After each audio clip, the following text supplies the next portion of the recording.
Hi, this is Josh from Expats Everywhere. And this is Kalie. Today we're here to talk about expat life in Cairo. We've broken it down into 3 parts: moving, living in, and working. This is our review preview show. Welcome to our review preview show. We're working through the alphabet on cities that you vote on and want to know more about being an expat in. So we've done A, Athens, B, Budapest, and today we're doing C, Cairo, and that was chosen by you. That's right. We'll also continue giving shout outs to those of you who commented on our YouTube and Instagram, as well as reviewing our channel's past videos and previewing the upcoming videos. Our review preview shows will drop every other Thursday, while our expat interviews and other videos drop every Sunday. For this show's poll, our community tab had the cities Cairo, Cape Town, Casablanca, Chiang Mai, and Copenhagen. Cairo was a big winner with 43%. Personally, I love Cape Town.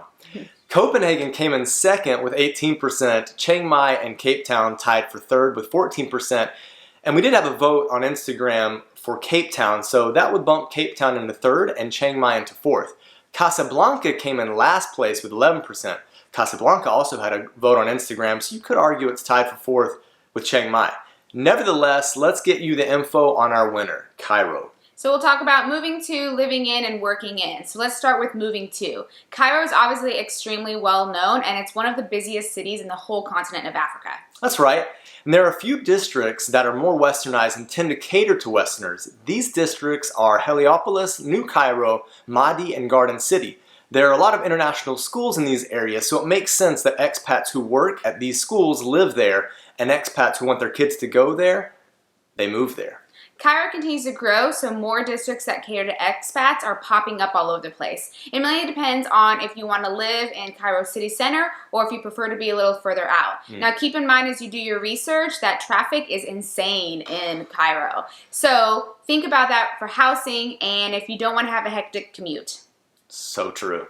When looking for housing, a common practice is to have a real estate agent.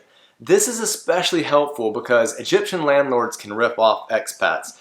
Many expats who are in the oil industry go to Cairo and their companies pay crazy prices for apartments just because.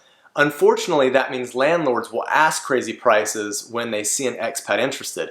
Don't be discouraged though, because there are reasonably priced apartments. Don't be afraid to turn down a place if they're asking way too much.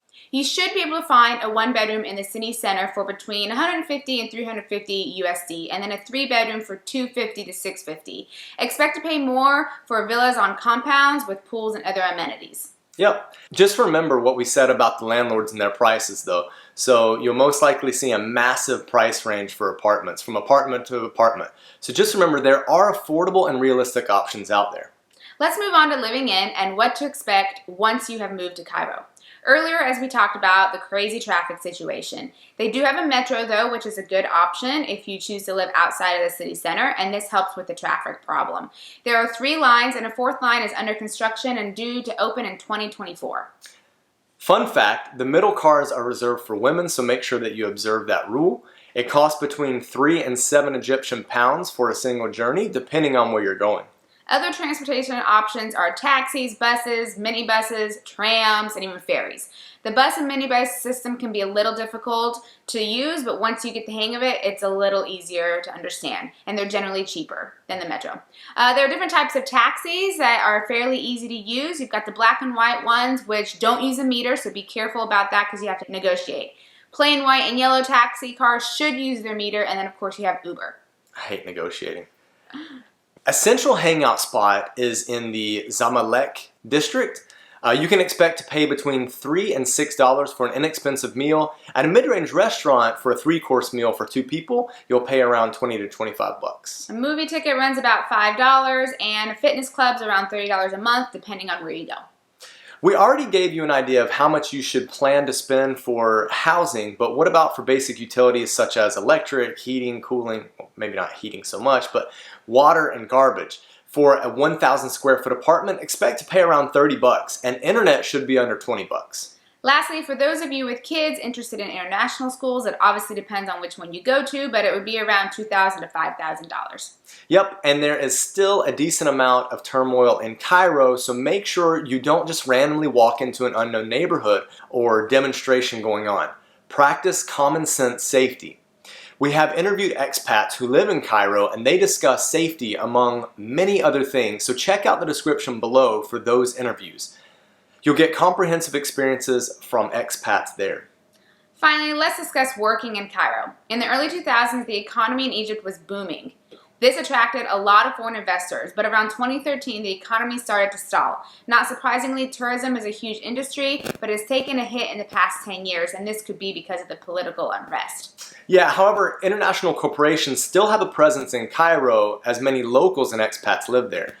It's also a gateway into the Middle East for these companies. This draws in expats as well. Tourism and the hotel sector is great for work. You also have options of cafes and construction. The biggest draw for expats, though, are teaching, the oil industry, and technology. Well, that's all for Cairo.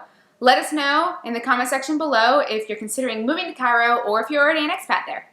If you haven't already, be sure to hit the subscribe button and the notification bell to stay up to date on what's happening in the world of expats everywhere. Let's move to our next section, our shout-out section.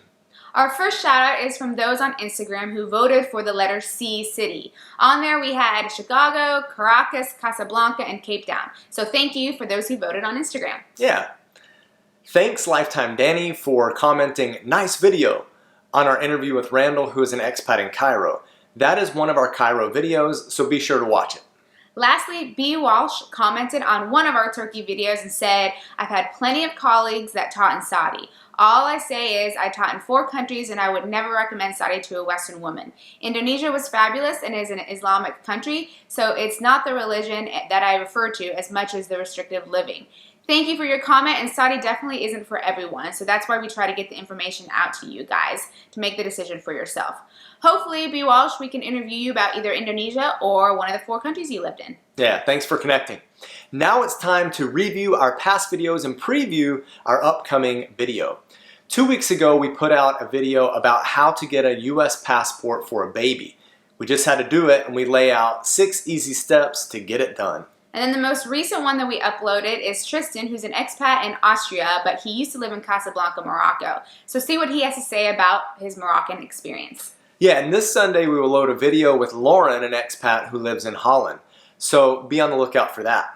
Be sure to head over to our community tab page as we move on to the next city, starting with the letter D. Jump on there so that you can give information on which city you want us to tell you about. That's all for this review preview show. Remember that these drop every other Thursday, so we'll see you in a couple of weeks. Bye. Bye.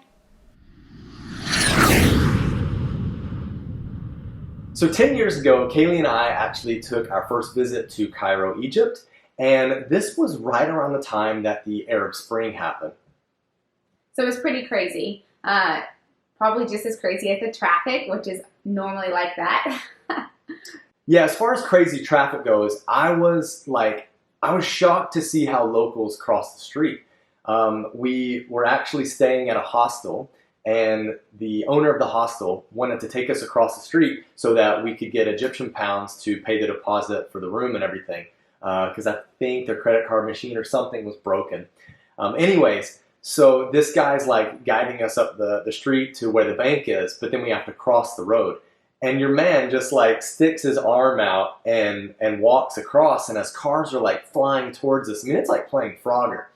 As the cars are flying towards us, he gives this stare, this like 1,000-yard stare to someone that is like approaching us really quickly. And sure enough, they hit the brakes, they don't hit us, and we get across the street safely. And we've been to a lot of countries, but this one, the traffic is definitely something that after 10 years, we still talk to people about. Yeah, I've never seen anything like it. The other thing that kind of caught me off guard was when we were in Tahrir Square, the Arab Spring was just happening, so there were these protests going on, and I tell you what, it felt really uncomfortable. But we didn't really know what was going on. We were kind of disconnected from the internet, we hadn't seen the news. And sure enough, like family members start messaging us and they're asking if we're safe and whatnot. And I mean, we were safe, but we just had no idea about the bombing in Alexandria. That had happened a few days before, and then we kind of found out as we were going there. And then there was actually a problem in Cairo, and then the protesting started. About 48 hours after we left, we heard that the US and the British governments started to fly their people out. So we were there, man, like right on the cusp of craziness. So that's why we say be careful not to walk into a demonstration, because we actually did. You could feel the tension, but it wasn't really unsafe. It seemed quite organized, but there was just a lot going on. So just be careful about that in the neighborhoods that you wander into, just for some safety reasons. Yeah, absolutely. And touching lastly on the housing thing, there is a wide range of housing you can get. So if you want to live more local, you're going to be on the low end of that range. But if you're talking about living like high levels of Western standards, then it's well out of the range that we gave you. So be aware of that. Be sure that there are some landlords out there that are going to charge you some pretty crazy prices because they think that they can get the oil money. These oil companies will allot a package to expats, and they'll give their expats a certain amount. And because of the difference between the pound and USD, for example, the prices have kind of gotten a bit out of whack. So the numbers are quite out of whack. And just be aware of that.